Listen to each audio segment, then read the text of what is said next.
as a single adult myself, and probably you too, especially for some of you that are single moms, it can be really tough at different times. And one of the areas that I hear a lot from, that people contact me about, email me about, is being lonely.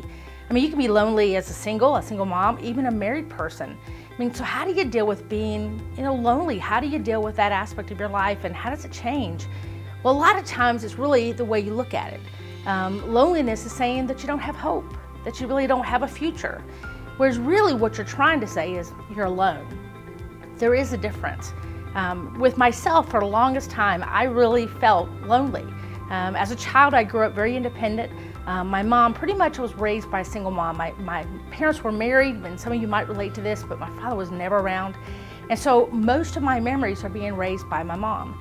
I had 3 younger brothers, and I had to raise them pretty much myself with her, but it was a lot of responsibility on a little kid. So from a very, very young age, I learned to be independent. Well, very independent. I didn't really rely on anyone, and especially not God. So by the time I was a teenager, I thought I had it all. I thought I knew it all, and I didn't need anybody's help. Well, then my mom finally got a divorce, and it was actually a blessing for our family that she did get a divorce, although it just created more fear and more independence. She would eventually marry a wonderful man who became the father that I wanted, and the husband that so many of you wanted. He was a wonderful, kind man, and he actually was my dad. He became the father that I had wanted. But unfortunately, the independence was already there. Despite the fact that he would provide for our family, and he would be a wonderful husband to my mom and a wonderful dad to me and my brothers, I was still very, very independent. So by the time I got into college and into my 20s, I was a force to be reckoned with. I just didn't think I needed anybody, and I was determined I was going to figure it all out myself. But that led to some really, really hard days. I didn't have God in my life, and that made the loneliness compounded even more. So what changed? What in my life? What was the marker? What was the direction, and how that part of my decisions about my life and dealing with loneliness changed? Well, at some point in time, you figure out you can't do it by yourself. At some point in time, you do get tired of having all the responsibilities on your shoulders, that you have everything, that decisions are all on you. What house will you buy, or where are you going to rent, or buying this car, that car? How do you pay all your bills by yourself?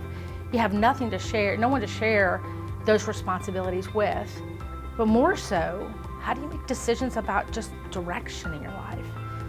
And so finally, I had had enough of doing it on my own. My way wasn't working. I needed God. So I made a change. I surrendered my life to Jesus Christ. And I said, Lord, please lead me. I'm really, really stuck in my own ways. Please help me to make some better choices. Now, it wasn't all perfect overnight. I didn't just wake up and go, "Ooh, life is great now." It was still a tough road, because I'd pretty much been stuck in a certain way a long time. It would be years still before I would realize that my loneliness was really not true anymore. I wasn't lonely anymore. I had hope. I had a future. God was working in my life. But what it was is I was alone. And alone is the reality of all of us. So what do you do with that feeling of being alone? Well, it's important as a single adult, as a single parent, that you have community.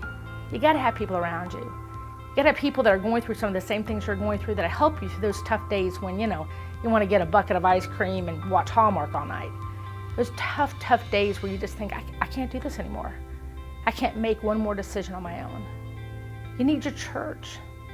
You need to be in a church that's growing, that's healthy, that's helping you to grow in your walk. You need to be studying the Bible, reading the Bible, in a Bible study, learning what it is to follow Christ. Ultimately, what happened with me, the aloneness wasn't so bad. Yeah, there are days that are still tough, but as I continue to grow in the Lord, I realize that some of those alone times are good. Sometimes we need to be alone before God. Sometimes we need to be quiet and listen to that still small voice, that voice that gives us peace, that voice that gives us a hope. So when the enemy tries to lie to me and say, oh, you're lonely and life will never change and you'll always be stuck this way, you can bind the enemy in the name of Jesus Christ and say, no, I have hope because I have Christ. And during this season that I don't have someone in my life, it's okay, because I have him in my life. And that's all that really matters anyway. So be encouraged, single moms. Be encouraged, single adults. There is hope. And it's not so bad all the time.